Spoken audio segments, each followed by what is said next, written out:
Berusahalah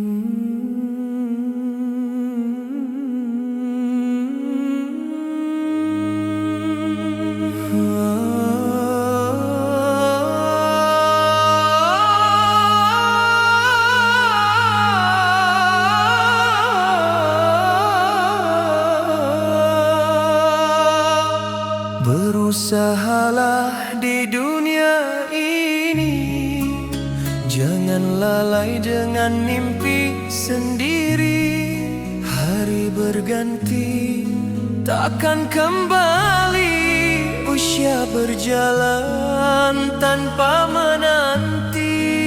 Jangan tunggu di hujung nanti, saat penyesalan menghampiri.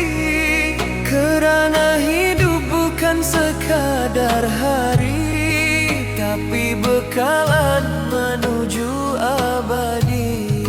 Firman Tuhan sudah diberi sebagai cahaya dalam diri. Zikir bukan hanya di bibir, tapi pada amal yang terukir.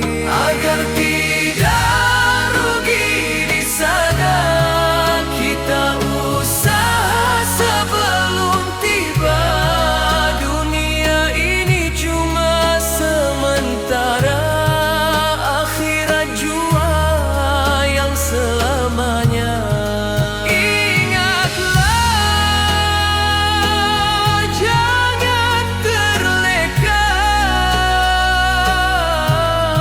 Setiap langkah ada nilainya. Takwa itu bukan sekadar kata, tapi patuh pada segala